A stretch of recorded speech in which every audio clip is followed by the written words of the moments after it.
I've been in the mood. I think self-love is about self-acceptance. Getting to a place in your life where you're like, this is who I am, this is how God made me, and I'm okay with that. Innate self-confidence. Self-love for me is innate self-esteem. Self-love is understanding yourself and accepting yourself for who you are. Loving my whole self, from the nappy top part of my head to the smooth back of my foot, and accepting myself, flaws and all. It basically means loving yourself, being confident, knowing who you are, and just like really trying to grow as a human being. Self-love to me is all about knowing yourself, regardless of what people think of you, owning it, and just taking care of the person within.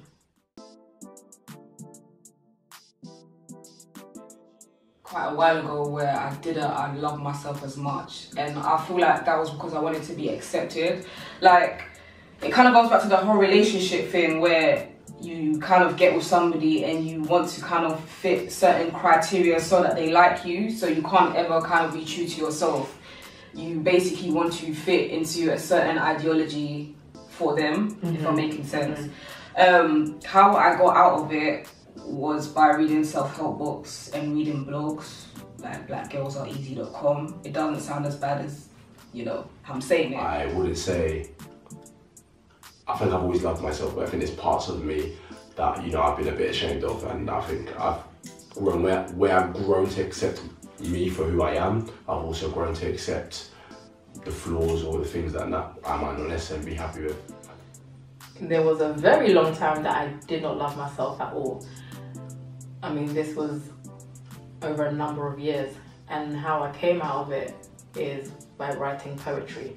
So poetry was like my escape to find myself again.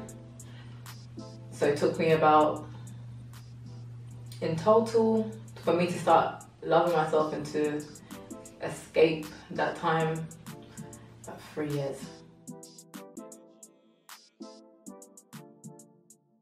I try to really stay close to the source, who is God.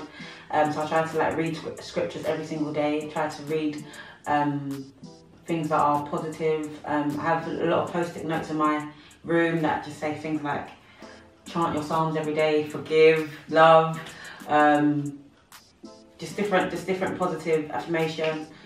Drag Race helps me get through my RuPaul's Drag Race. Oh, okay. It helps me get through my bad days because, like, I think I've said this before, watching men like make these amazing outfits and do all this amazing makeup in their hair and stuff, and they have to transform from a man to a mere man to an amazing woman, and RuPaul just lifts them and he encourages them, and it's almost like, I'm not the man, but I feel like when they transform into women, it's like I can also transform into the better version of myself, so it also uplifts me in a huge way. So yeah, I do watch a lot of Drag Race when it's going well. That's interesting. About 8 months ago, I decided to take the brave move and see a therapist.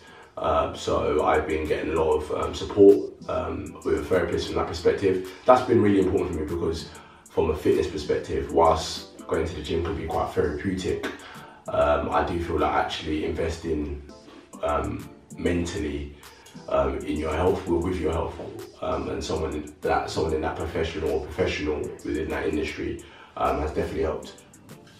First of all, I like to rest because I'm a bit of a busybody and I like to do loads of things, and then I'm like so tired and then I can't do anything. So I think rest is important, just to, like, you know, renew your mind, focus, get your energy back. I think what you eat as well, water, everything, good food affects your mental health, and it's mad that I'm saying that, but if you're eating shit, then you're gonna, like, can I swear? If you're eating and filling up your body with rubbish, it's gonna come out, do you know what I mean? So mentally, I don't know how that goes together, but yeah, it helps. Take my time out to read. I spend a lot of time reading because I feel like it allows me to escape reality or whatever I'm dealing with. I pray all the time. I have to do that. It gives me a bit of peace. And nowadays I do what I want to do. So before I used to be scared because, like, you know, you get anxiety or whatever, but now it's like I want to do it, so I'm going to do it. And that's it.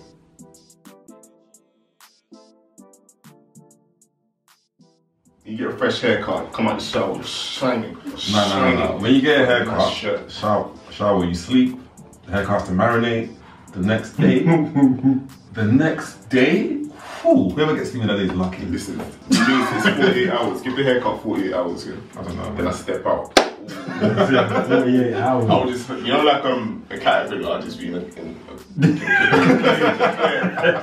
waiting and boom, just take it all up and I'm good.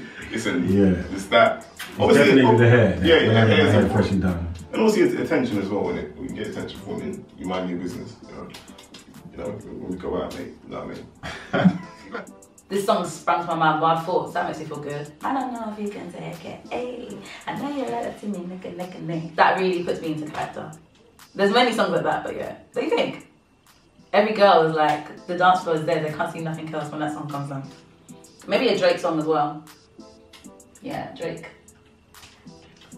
Also, I think when I sing and I see people's reactions, that makes me feel really good. Like when people send me messages saying like, oh, that song really touched me, it just makes me feel so good because it makes me feel very purposeful. If I have my eyes on someone, I hear that out of me as well. It's like, whoa, today's the day. Yeah, to go down. Yeah, one shot, one kill. Yeah. Mate, what makes me feel sexy? A nice haircut, 7 buttons undone, shirt, cleavage out, showing. That makes me feel sexy. Does it? Nah, maybe it doesn't. Yeah, I think that's what makes me feel sexy. I'm not saying I look sexy doing that, but I think for me that's what makes me feel sexy. So I think the feeling comes within, doesn't it? So yeah, I'd probably say yeah. Wearing, not revealing clothes, but yeah, a bit of cleavage, a nice haircut, and short shorts, really short shorts. Actually, no, let me keep it short. I feel like what you wear as well is a big help into it as well. Like, especially if I'm going to like a birthday and like, and I'm dressed, I don't dress up very often, but when I'm dressed up, it's just like, yo, today's the day, I'm taking loads of pictures. I like women, I'm going to release them all. Until the next event. Thursdays. Every day. Yeah, dressing up, it's true. Or like, if I have like a new t-shirt and it fits perfectly, obviously show the arms. Bit of chest as well.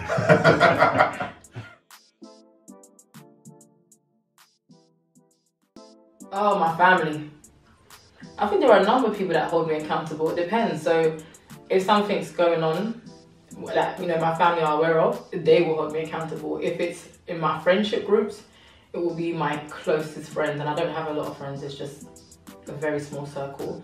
So they will hold me accountable. They'll pull me up on it and be like, you need to fix that. And obviously if it's at workplace, then it's your line manager. I say my friends, my family. It's like, for example, this music thing, I've got people in my life that are like, all right, when are you gonna release something? When are you gonna write something? Or my family as well, they keep me on the right track to see that I'm heading where I'm supposed to be. It's myself, but that's because I've got a vision board and stuff, and normally I like to write down things that I like to do. So if I'm looking at my vision board every day, or I'm looking at my list and I can see, girl, you said you was gonna do this and you haven't done that, I feel like I've let myself down. I do my nails, I change my hair like probably every 2 weeks. So I go into work, it's like, who's this again? Pedicures into my life. I want to do that. I want to try that. No, I'm toxic masculinity won't let me do that. Fam, I'm gonna take. You're gonna come with me.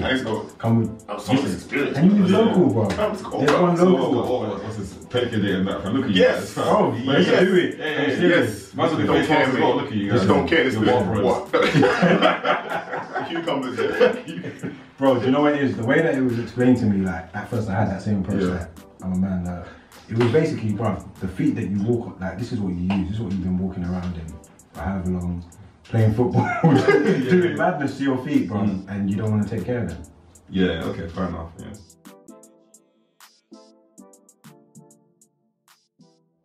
I got a big mouth. I'm outspoken, and sometimes that makes people uncomfortable. But I like that though, because I feel like it invokes something within themselves. So I like the fact that I'm opinionated personally. My energy. You know, I have all my up and downs, but yeah, my energy. I always try and stay positive and interesting enough. Having spoken to friends in recent months, I think I was on a leadership course actually, and they said, you know, go and speak to your closest friends to try and get a better understanding of who you are. And obviously, in order to do that, go and speak to people closer to you and see what they say. And I think the reoccurring themes was energy. I think energy is something that they appreciate. That definitely comes to me. I'm always looking at the positive side. I'm so fucking lit. Gosh. Bitch, my life See that big head? How big the head is? You see it? Bitch, my life lit. Like, I'm lit. Like, sometimes I'm at home on my own, I'm just like in the mirror like, why are you so cool, mate? Like, you're so amazing. Life will get sweeter for me. Life will get sweeter for me.